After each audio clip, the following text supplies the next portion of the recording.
Bonjour à tous, bienvenue sur Club Experiences, le podcast. Je suis Claude Pouliboumbogo, avocate au barreau de Poitiers, médiatrice inscrite à la Cour d'appel de Poitiers, ainsi qu'au Centre national de médiation des avocats et enfin associée de la CELAL Club Avocat Médiateur. Je m'excuse par avance, la lumière de cette vidéo ne sera pas exceptionnelle, mais c'est une vidéo qu'en réalité j'ai beaucoup de mal à filmer. Donc, pour ne pas repousser indéfiniment ça et attendre qu'il y ait à chaque fois la bonne lumière et tout le reste, je pose juste ma caméra et je filme. Donc, vous vous concentrerez sur ma voix dans le pire des cas et vous aurez toutes les informations. Donc, je vous disais que nous sommes là du coup dans le cadre du podcast. Dans le cadre de mon activité, j'interviens dans les domaines suivants, donc le droit pénal, le droit civil de la famille et du patrimoine et enfin le droit des affaires. Excuserez, j'ai mes petites fiches. Dans ce podcast, en fait, je propose un contenu qui est un petit peu différent de ce que vous avez habituellement sur ma chaîne YouTube parce que ce podcast, en fait, est dédié... Pardon, je n'ai toujours pas complètement fini avec la grippe. Ce podcast, en fait, est dédié en fait à différentes interviews, à l'exception des premiers épisodes où je suis toute seule, pardon, pour des raisons que je vais vous expliquer ici. Mais ce qui est prévu, en fait, c'est que sur ce podcast, que je fasse intervenir différents professionnels qui gravitent en fait sur les thèmes que je fais le choix d'aborder, en fait, à savoir le droit, l'entrepreneuriat, la mode, le lifestyle et enfin la foi. Voilà, donc je vous présenterai ici des interviews de différentes personnes qui gravitent autour de ces domaines-là. Pour ce podcast, je fais le choix d'une publication mensuelle tous les deuxièmes samedis du mois à 19h.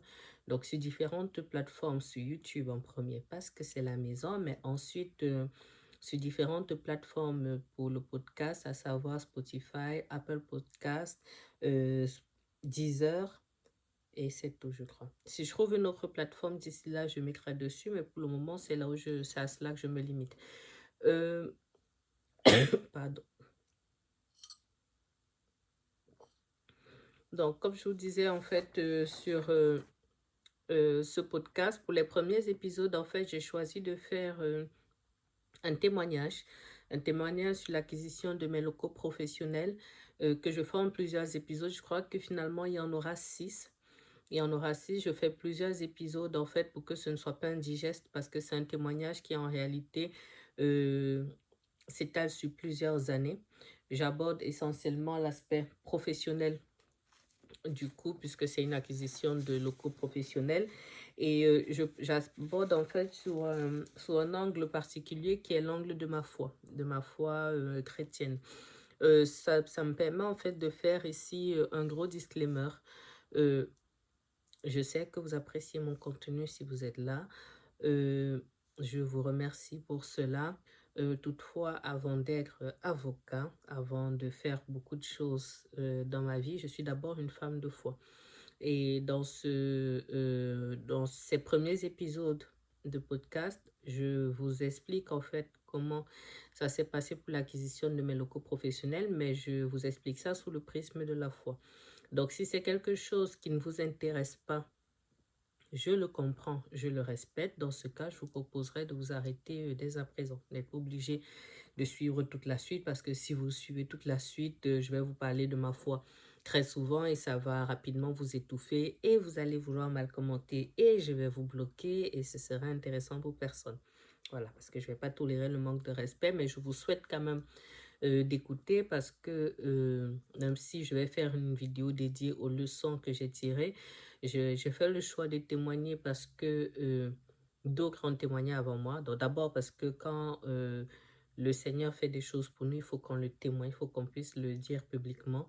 Euh, Ça permet aussi de consolider la bénédiction euh, parce que dans ces difficultés que je vous expose dans ces vidéos, j'ai tenu aussi en partie parce que j'ai vu le témoignage des autres, parce que j'ai vu comment d'autres se sont accrochés à leur foi.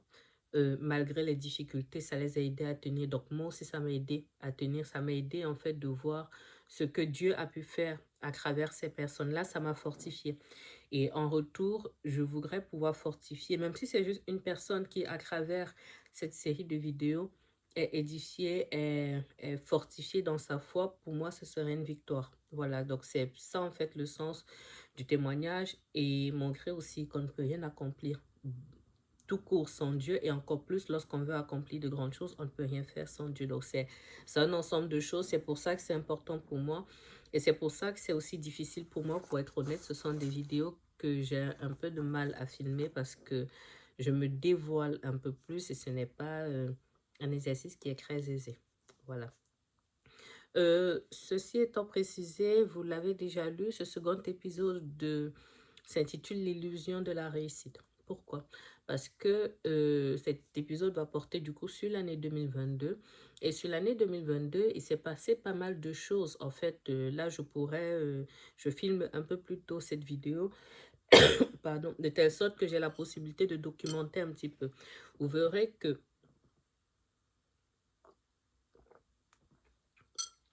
pardon, vous verrez que sur l'année 2022, j'ai accompli pas mal de choses, je rends grâce à Dieu pour ça, mais en réalité, je me rends compte que j'ai bâti en fait sur du sable.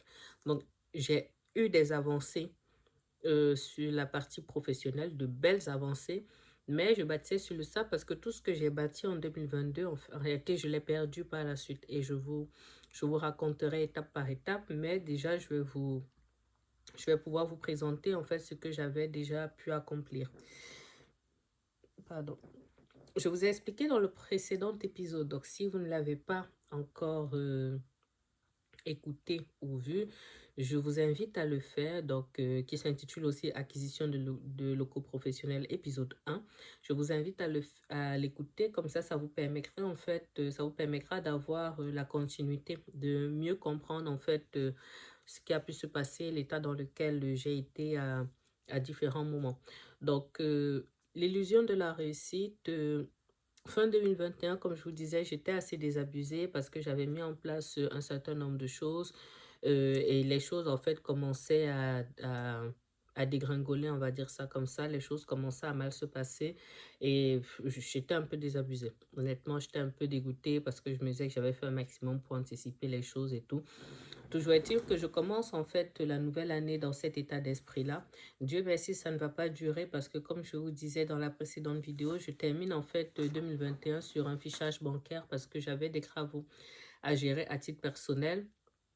Qu'à un moment, j'ai été débordée, que j'ai fait l'objet d'un fichage bancaire et ça m'a bloqué en fait pour tout. Ça m'a bloqué à titre personnel, mais ça m'a bloqué aussi à titre professionnel parce que je rachetais, donc je venais d'immatriculer ma CELA à Club Avocat Médiateur et je rachetais ma propre clientèle, la clientèle que j'avais moi en tant qu'avocat et pour les Bombogo, mais exerçant un individuel. Et je rachetais aussi la clientèle d'une consoeur, du coup, qui m'avait proposé, en fait, dans le cadre de son départ à la retraite, qui m'avait proposé, en fait, de faire, de racheter sa clientèle. Donc, je suis bloquée dans mes démarches et je commence l'année, en fait, dans cet état d'esprit-là. Pardon. Je vais noter quelque chose. Quand on a des idées, il faut les noter en direct, en live. Comme ça m'évite d'oublier. Si vous voyez mon bureau, je ne vis que de post-it et de... Voilà, mais ça permet d'avoir... je préfère que les choses soient notées à la limite en double plutôt que pas du tout. Comme ça, je suis sûre de ne pas les oublier. Donc, je disais que l'année commence comme ça plutôt difficilement, mais Dieu merci, je me bats, j'essaye d'avoir de l'aide à gauche, à droite, ce qui fait en sorte que fin janvier, j'arrive à trouver des solutions et j'obtiens la levée de mon fichage bancaire.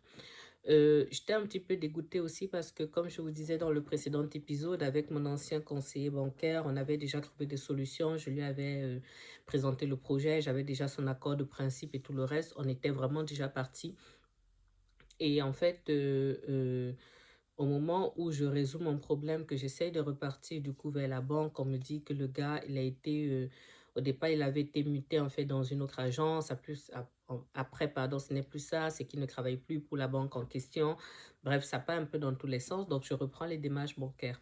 Mais je rends grâce à Dieu parce que honnêtement, entre le moment où je trouve les solutions pour lever le fichage bancaire, le moment où je trouve là, en fait, il s'écoule peu de temps, je suis efficace. Malgré le fait que j'étais un petit peu désabusée, un petit peu triste, je suis efficace et j'avance vite en fait en réalité. J'avance assez vite dans ce que j'ai à faire. Donc, je me rapproche de notre banque, je fais les démarches et tout le reste. Et dès la mi-février, 18 février à peu près, j'ai mon accord de financement pour tout ce que je voulais. Donc, on va dire, je remonte assez vite si vous voulez. Je remonte assez vite, je rends grâce à Dieu. Voilà, j'avance en fait, j'avance et puis je recontacte la consoeur. On repart sur le projet qui avait été mis en stand-by. Donc, on repart sur le projet, euh, on formalise en fait, il y a tout l'administratif à formaliser pardon, les finances publiques, l'ordre des avocats, les banques, les comptables et tout le reste. Donc, on avance dans tout ça. Je termine en fait ce que j'ai à terminer à titre personnel. Euh, J'avance en fait mon rachat de clientèle et tout le reste. Donc, tout se fait de telle sorte que fin mars, donc officiellement, je rachète la clientèle, donc je lui verse l'argent. Et au 1er avril, Club Avocat Mediator ouvre son 3e cabinet, du coup au 9 Grand Rue à Valence-en-Poitou, ce qui aujourd'hui est mon 2e cabinet puisque maintenant je n'en ai plus que 2. Et ça, je vous expliquerai par la suite. Mais en tout cas, au 1er avril 2022, du coup, j'ouvre mon 3e cabinet à Valence-en-Poitou. Dans le même temps, du coup, je reprends en fait les démarches avec le constructeur, du coup, que j'avais mis en stand-by parce qu'il y avait eu tous les imprévus qu'il y avait à gérer. Donc, je reprends les démarches en fait avec le constructeur. Partant d'ici, je pourrais vous mettre pardon, des captures d'écran, en fait, que ce soit les échanges de mails avec sa commerciale, que ce soit les visuels qu'on peut avoir.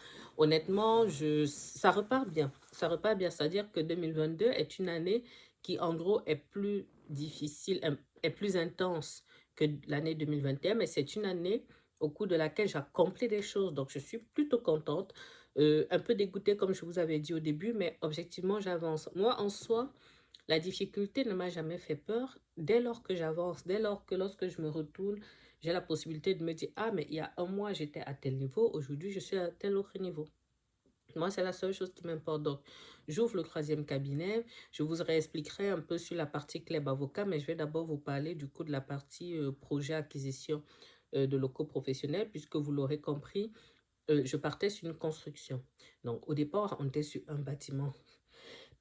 Pardon, ça a basculé sur 2 bâtiments. En fait, plus l'année avançait, plus j'ai commencé à perdre la main en fait sur certaines choses. En réalité, c'est ça, tant sur la partie club avocat que sur la partie construction. Donc, on va dire club IMO, parce qu'au départ, c'était ça le nom que j'avais donné au projet, club IMO. Donc, euh, on lance du coup, à partir, on va dire, du second trimestre, euh, j'ai lancé le 3e cabinet de club avocat. J'avance avec mon projet Club IMO. Euh, je cherchais des terrains à Chasseneuil-du-Poitou. Je vous avais un petit peu expliqué mon lien avec Chasseneuil-du-Poitou. Émotionnellement, je ne voulais pas être ailleurs qu'à Chasseneuil-du-Poitou. J'avais fait mes jobs étudiants, j'avais commencé mon activité là. Symboliquement, cette commune représentait beaucoup pour moi. Le premier, en fait, le premier terrain que j'avais trouvé, finalement, ce n'était pas possible là-bas parce que ce terrain-là, c'est la zone des Filambins. Pour ceux qui connaissent, c'est là où il y a les grands frais et tout le reste. Donc, c'est cette zone-là. Je crois d'ailleurs que ce terrain-là, jusqu'à ce jour, il est toujours libre, hein.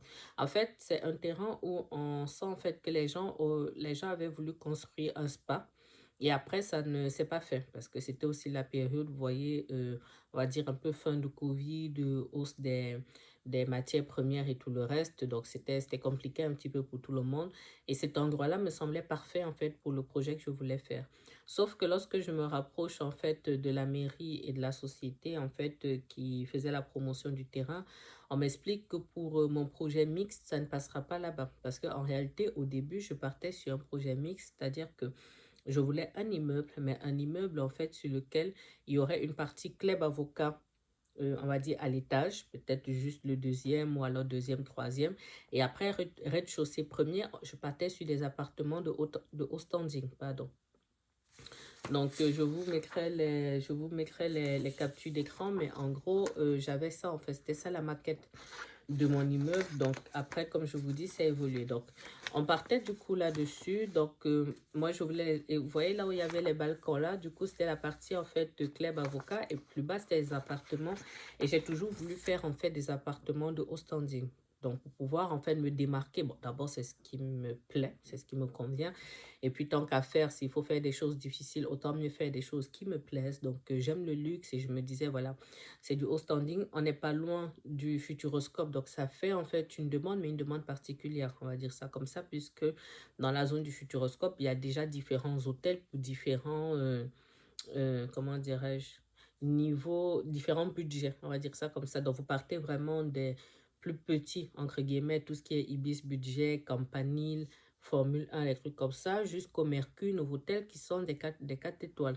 Donc, je me disais en fait que si je pars sur des appartements en Airbnb ou en location directe, ça permet en fait de louer même à des familles, puisqu'on partira en fait sur des T3, mais comme je dis, vraiment avec le service complet, limite para-hôtellerie. Voilà, donc c'était ça le projet pour ces appartements-là. Et je me disais, en haut, je mets Club Avocat. Donc, il me fallait en fait, au niveau du permis de construire, il me fallait en fait quelque chose de mixte. Et en fait, ce qui est bien quand vous avez ce type de projet, c'est déjà d'en parler avec la mairie en amont, puisque c'est la mairie qui, avec Grand Poitiers, vous accorde en fait le permis de construire. Oui, les gens, je ne suis pas que avocat, je suis... Et ça, c'était en 2022 hein, que j'étais là, donc je vous laisse imaginer où est-ce que j'en suis psychologiquement aujourd'hui en termes de projet. Je suis vraiment très loin. Donc, c'est ça l'idée. Donc, sur ce terrain-là, la mairie de Chasseneuil m'explique qu'ils ne me donneront pas le permis de construire parce que du coup, ça ne convient pas au PLU qui avait été conçu pour cette zone-là où il ne doit avoir en fait que des entreprises, que des commerces littéralement. Donc, ce ne sera pas possible. Donc, je suis déçue, mais, pardon, l'un entraînant l'autre, ils me mettent en contact avec une société, du coup, qui s'appelle Nexity, puisque vous le verrez dans tous les cas dans ce que je vais vous mettre après en capture d'écran, du coup, qui fait de la promotion immobilière, donc qui a un projet, du coup, de lotissement en partenariat, on va dire, avec la mairie et ailleurs dans Chasseneuil-du-Poitou, vraiment dans la commune. Donc, on voit ça de fil en aiguille, l'endroit me plaît, les lotissements, je commence à me projeter un petit peu, je discute avec le constructeur, sachant qu'entre-temps, on avance sur le choix des matériaux, les ci, les ça. On a de grosses inquiétudes parce que, comme je vous disais, euh, c'est la fin Covid, on a des grosses variations du coût de matières premières. On a aussi des pénuries sur certaines matières. Je n'ai plus les noms là en tête. Je ne sais plus si c'est l'acier ou... En tout cas, il y avait le fer, ça c'est sûr. Je n'ai plus tout en tête, mais si je retrouve, je vous mettrai là en fait. Donc, il y avait des pénuries de matières premières, ce qui faisait en fait que ça fluctuait. On avait du mal à chiffrer le projet, mais il me fallait moins de crâne pour commencer au moins les démarches bancaires pour savoir comment je m'orienterais. En tout cas, c'était très passionnant. C'était très chronophage aussi. Ça me prenait énormément de temps, mais au moins on avançait. Non, j'étais plutôt contente. Donc, la mairie de Chasseneuil m'oriente vers ce projet-là avec Nexity. Je visite, j'ai rendez-vous avec le constructeur sur place. On décide de se positionner. Là où on a un coup de stress, c'est qu'on se rend compte que le coût qu'on m'avait donné, le coût au mètre carré qu'on m'avait donné pour les terrains au départ, ce n'est absolument pas ça qui est confirmé à la suite au moment des réservations. Donc, ce qui fait en sorte que lorsque je me retrouve en train de réserver les terrains, je ne sais plus à combien j'étais. Je vais vous remettre le prix là, mais ce qui est sûr, c'est que ça explose déjà les terrains. Est-ce qu'on n'était pas déjà... Non, je ne vais pas m'avancer sur les prix parce que je vous donnerai des informations fausses parce que à la louche, je vous aurais dit qu'on était déjà facile autour de 200 000 euros que pour les terrains. Donc, mais je vous confirmerai le montant là. Je vais essayer de reconsulter les documents. Donc, je me rends compte en fait que c'est trop en fait. Je peux pas. Je peux pas. Donc, on essaie en fait de discuter avec le constructeur pour essayer de réfléchir aux solutions possibles. Et c'est dans ces conditions-là que je décide de doubler en fait le projet. C'est-à-dire que je me dis pour que je puisse financer, pour que au niveau des prévisionnels, que le projet puisse s'autofinancer, il faut qu'on ait une rentabilité qui soit plus importante et qui puisse tout couvrir en fait, puisque comme je vous dis, on était sur un projet de construction, donc on part vraiment de zéro. Et le projet, il était plutôt important, c'est-à-dire que sur l'espace, en fait, on exploitait les sous-sols. Donc, je faisais les box de location en sous-sol. Ensuite, j'avais le rez-de-chaussée. À un moment même, on a envisagé, on a en fait réfléchi à l'idée de faire un parking souterrain. Après, ça a évolué lorsqu'on a trouvé l'autre terrain à Chasseneuil. Mais non, on partait sur les parkings, les box, en souterrain, ensuite rez-de-chaussée, ensuite premier, ensuite deuxième, ensuite troisième, ensuite quatrième et enfin terrasse. Vous voyez, donc on était là-dessus. Je vais essayer de vous sortir en fait le visuel par rapport à la terrasse. Donc on était en fait sur un gros projet, mais l'un dans l'autre, moi ça m'effrayait, mais d'une part j'aime les challenges et d'autre part je me disais voilà, ce que le Seigneur te donne, vous voyez, ça c'est en fait ce qu'on concevait en fait pour les terrasses. Donc moi je me dis, c'est le Seigneur en fait qui oriente quoi.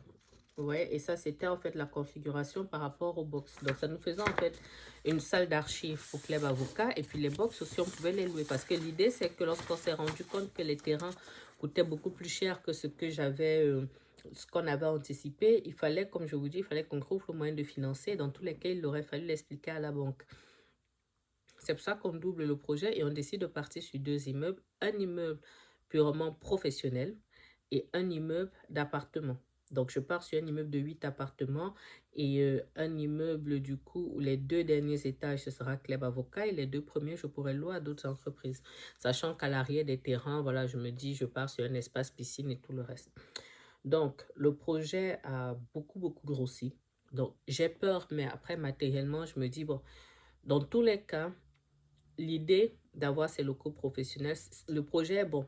Le projet est bon pour toutes les raisons que j'ai déjà eu l'occasion de vous expliquer dans d'autres vidéos, c'est-à-dire qu'il faut diversifier ses ressources financières, il faut investir, il ne faut pas payer les loyers indéfiniment dès qu'on peut, il faut être propriétaire. Voilà, il faut faire ça en fait, il faut avoir d'autres réserves financières. Donc moi je suis vraiment, j'ai un rendez-vous tout à l'heure et je suis déjà en retard. Euh, il faut en fait faire ce qu'il y a à faire. Donc en soi, le projet, il est bon. Maintenant, il faut trouver en fait le bon moyen de faire les choses, si vous voulez. Donc, je reste là-dessus et on accélère en fait. On voit un cabinet d'architectes qui chiffre en fait parce que les structures ne sont pas les mêmes. Lorsque on construit une maison, c'est pas la même chose que lorsque c'est un immeuble. On a le contexte, comme je vous disais, le contexte social qui est très compliqué. On a les taux d'emprunt qui augmentent. Et c'est une chose d'emprunter, je sais pas moi, peut-être à croix et des boulettes ou à 4%, peut-être sur 200 000, 250 000 euros. C'est autre chose que d'emprunter à 4% sur 1 million, 1,5 million, 2 millions. Vous voyez, on est vraiment sur toute autre chose. Étant précisé que, pareil, je vous mettrai la capture là, sur la toute première ébauche qu'on avait, je crois on était à 2,4 millions pour les deux immeubles et ce n'était pas définitif. Donc, il y aurait forcément eu dans le contrat de construction une clause en fait de, je sais pas si je peux dire une clause de majoration, prenant en compte en fait le coût des matières premières qui du coup n'était pas stable à ce moment-là. Pour cette première partie, je vais m'arrêter là. Pas parce que je ne veux pas continuer, mais parce que j'ai un rendez-vous en visio là que je dois honorer. Donc, je vais m'arrêter là. À cette période-là, je crois qu'on est déjà quand même autour de l'été. On est déjà autour de l'été. J'ai plutôt bien avancé. Je vais juste terminer du coup la partie Club Avocat jusqu'à l'été. Et après, quand je reprends la caméra, ce sera pour faire en fait la deuxième partie de l'année. Donc, sur la partie Club Avocat, j'ai lancé du coup le troisième cabinet.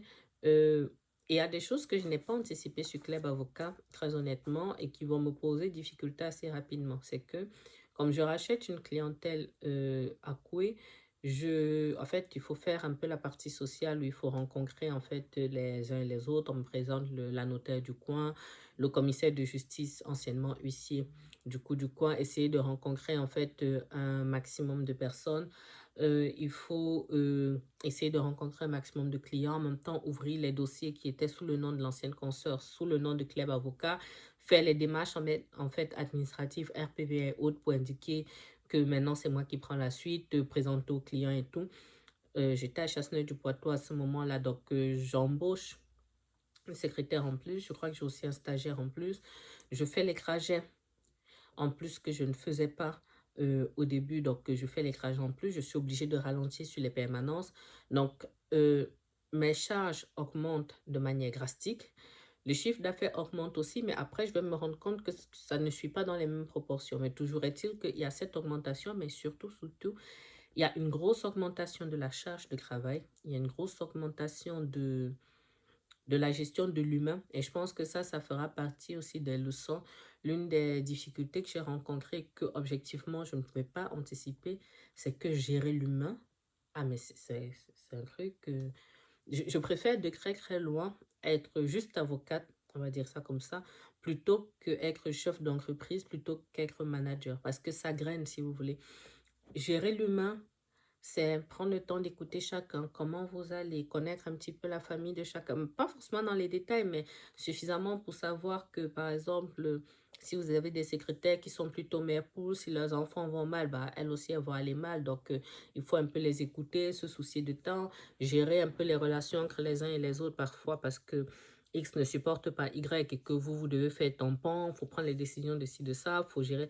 Donc, en fait, je termine mes journées, j'ai l'impression de ne pas avancer et je suis lessivée. Donc, entre le projet là, entre ce projet Club IMO et Club Avocat Médiateur, mais je suis lessivée. Je suis vraiment, vraiment lessivée, on va dire, lorsqu'arrive la période de l'été. Mais je vais vous en reparler par la suite. Les choses vont littéralement, en fait, comme je vous dis, plus on va aller sur la fin de l'année, plus, en fait, je vais perdre la main sur énormément de choses bah, parce qu'il y avait énormément à gérer. Il va y avoir beaucoup d'imprévus, va y avoir quelques coups bas, mais je vous explique tout ça dans les détails par la suite. Là, j'ai déjà quasiment 5 minutes de retard, donc je vais m'arrêter là.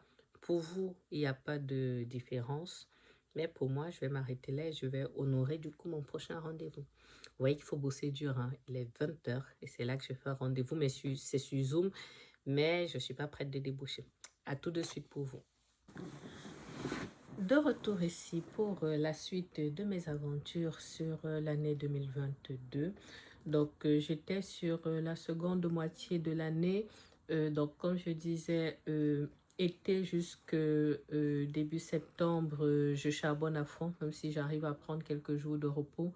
Je charbonne à fond sur Club Avocat parce que, comme je vous disais, je découvre, on va dire, les plaisirs du management, sachant qu'avant, j'avais déjà une secrétaire qui venait 4 jours la semaine, je crois, et que j'avais pu prendre un stagiaire en passant, mais là, l'équipe avait plus que doublé puisque j'avais une collaboratrice ainsi qu'une secrétaire en plus. Donc, il faut que je gère la partie management, il faut que je gère le portefeuille client qui grossit d'un coup, il faut que je gère ça, il faut que je gère tout l'administratif, il faut que je gère les trajets en plus parce que ça me fait à peu près à la louche 1h30 de route en plus quasiment par jour, sachant qu'au début j'essayais d'être à mon cabinet de coué au moins 2 fois la semaine pour rencontrer les clients au fur et à mesure. Maintenant, plus la masse de travail qui avait drastiquement augmenté.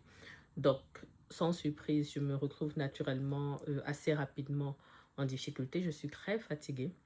C'est comme ça, en fait, que j'entame, on va dire, le dernier quart de l'année, sachant que septembre, c'est la rentrée judiciaire. Donc, juillet, août, il y a quand même quelques audiences, mais ça ralentit. Mais à partir de septembre, on va dire, tout repart et c'est beaucoup plus compliqué. Je gère ça sur la partie Club IMO. Sur la partie Club IMO, comme je vous disais, on fait les points de fournisseurs, on choisit les matériaux. Donc, on a les différents rendez-vous clients. Je gère l'administratif avec la mairie et du coup Nexity pour pouvoir faire les réservations. On signe les réservations, je crois, en septembre, octobre. Je vous mettrai la date exacte là avec les visuels des contrats de réservation. Donc, on signe les contrats de réservation, on va dire en gros, à la rentrée. Je devais faire un acompte de 10%, je crois 10% du montant des terrains. Donc, je vous remettrai pareil les montants là, puisque en faisant le montage, je vais relire dans le détail les documents. Quoi d'autre? Je vois en fait, je commence à rencontrer les banques et grâce à Dieu, on m'oriente en fait vers une dame qui était très bien à Poitiers, en fait, qui va m'orienter par la suite vers un confrère fiscaliste qui va du coup accepter d'avoir un rendez-vous avec moi pour faire le point parce que en réalité, comme le projet avait grossi, on était parti d'un immeuble à 2 immeubles, il fallait voir en fait quel devait être le montage juridique pour pouvoir organiser les prévisionnels demain. Derrière, pardon, c'était pardon, un travail de titan. Donc, le confrère en fait qui aurait été exceptionnel, je n'ai pas honte de le dire, ici c'est le cabinet Jurica. Je n'ai pas tester, entre guillemets, les autres professionnels, mais vraiment, ce confrère-là, mais juste excellent. Excellent, je n'ai pas le droit de vous afficher ici le compte rendu qu'il m'aura fait, mais je vais essayer de retrouver le document que j'ai imprimé à un moment pour vous dire un petit peu comment il m'a aidé à organiser et à structurer les choses. Donc c'est là, mais je vais vous le lire. Je pense que vous pouvez voir là en fait l'entête de Jurica et mon nom à côté. Et vous pourrez aussi voir la date. Voilà. Hop. Je vais faire comme ça. Vous pourrez voir là en fait que c'est le compte rendu de la réunion du 11 octobre. Donc il m'a reçu, je lui ai expliqué un petit peu le projet. Donc ce qu'on s'est dit, du coup, c'est que pour la location d'activités en Airbnb, donc un immeuble avec les appartements au standing en Airbnb et un immeuble à usage professionnel. Donc pour la partie Airbnb, je pense que ça pourra aussi aider les personnes qui ont un projet, on va dire, similaire. Dans la partie Airbnb, il fallait en fait une structure pour l'activité commerciale. Donc, il me demande de partir sur une SRL de famille. Donc, après, il y a les détails, voilà, sur la partie fiscale, purement fiscaliste, quand je revendrai le bien, ainsi de suite. Donc, c'est une location meublée para-hôtelière parce que, du coup, je montais à côté une activité de conciergerie pour pouvoir fournir le service haut de gamme que je souhaitais avoir. Si vous voulez, en soi, le projet me plaisait, mais j'avoue qu'il avait déjà pris des proportions très importantes par rapport à ce que moi je souhaitais au tout début. Donc, ça restait passionnant, mais j'avoue que le stress montait quand même parce que bon, ça se rajoutait en centaines de milliers à chaque fois et que ça reste quand même beaucoup d'argent.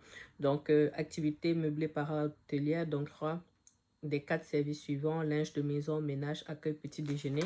Donc, obligatoirement TVA, donc qui va rejaillir sur la construction du bâtiment, même si ça c'était déjà prévu avec le constructeur. Ensuite, du coup, donc il y a un droit de déduction de la TVA. Et maintenant, sur l'activité de location de locaux professionnels et espaces de coworking, donc les gens qui connaissent la location aujourd'hui, vous voyez qu'on était déjà dans ces prémices-là en 2022. Donc, pour cette activité-là, du coup, ils m'ont recommandé une SAS, ce qui est actuellement le cas, du coup, pour la location. Donc, il m'a recommandé la constitution d'une SAS afin d'éviter, voilà, les taxations et tout le reste. Donc, un seul objet, voilà. Même si j'exerce, en fait, une activité civile, location de bureau et une activité commerciale, l'espace de coworking, donc, la société objet commercial reste en fait adaptée, on va dire ça comme ça. Après, il expliquait du coup, pareil, toute l'incidence en fait fiscaliste, mais honnêtement, il est bon. Vraiment, vraiment, il est bon. Et enfin, il me suggérait du coup pour la partie conciergerie. Donc, il m'avait dit en fait que ça pourrait être bien du coup, pareil, de faire une petite SAS. Donc, qui pourrait en fait gérer, comme je vous dis, la partie conciergerie par rapport à l'offre que je voulais proposer. Donc, voilà où on en est fin octobre sur la partie, on va dire, comme je vous dis, sur le dernier quart de l'année.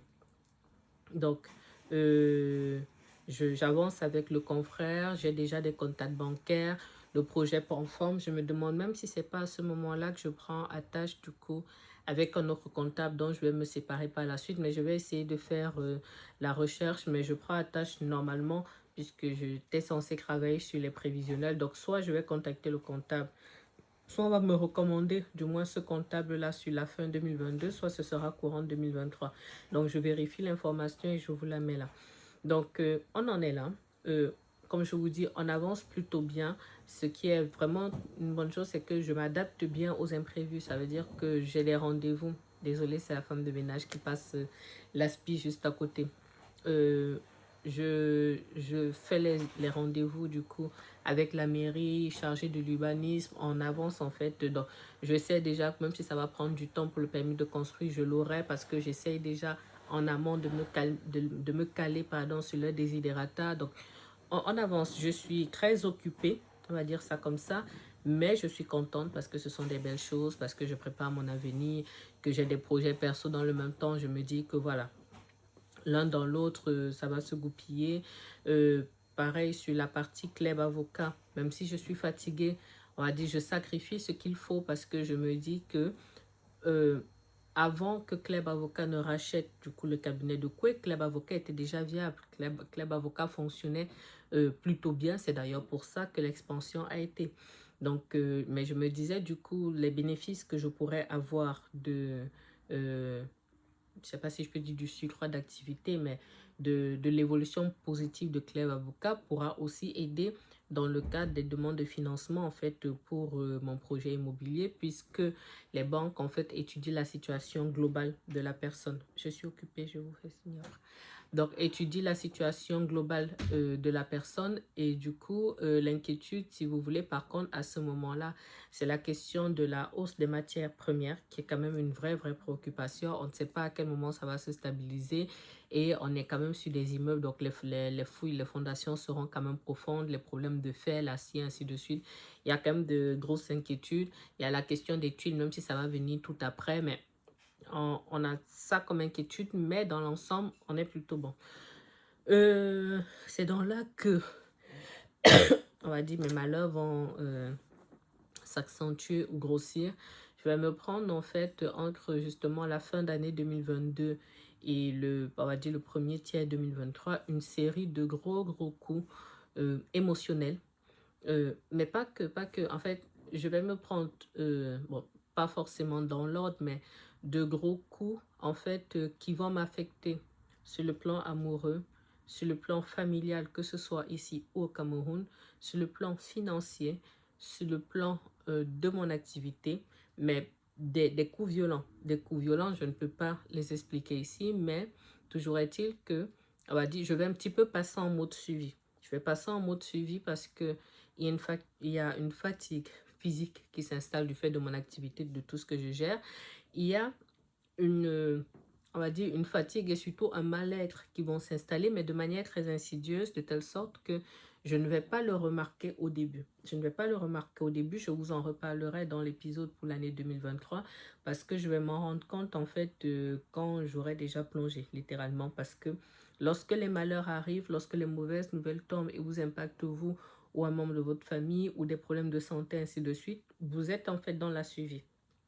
Et c'est ce qui m'est arrivé en fait, c'est-à-dire que la priorité c'était de gérer la situation de crise et on se disait, bon, après on va prendre soin de soi, après on va faire ci, après on va faire ça. On relègue en fait des choses au second plan, mais il y a le mal-être en fait qui s'installe.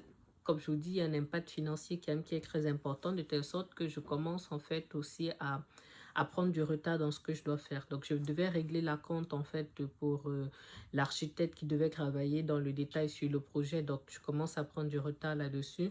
Je prends du retard sur la question des terrains, aussi sur la compte que je devais verser. Et ça s'étale comme ça. Ça s'étale comme ça jusqu'à la fin de l'année. Donc, fin d'année 2022, on va dire résultat mitigé, mais dans l'ensemble plutôt positif, puisque comment dirais-je, puisque les autres éléments, en fait, on va dire les mauvaises nouvelles vont plus arriver en 2023 et c'est en 2023 que la chute va commencer. Mais fin 2022, on va dire, je suis plutôt contente. Je suis plutôt contente, je rends grâce à Dieu. Il y a quand même des avancées qui sont significatives, même s'il y a eu des tempêtes, même si ça a été difficile, on a quand même des avancées. Sur la partie sur la partie de la foi. Sur la partie de la foi, j'ai commencé l'année en étant un petit peu challengée avec ce qui m'était arrivé en 2021.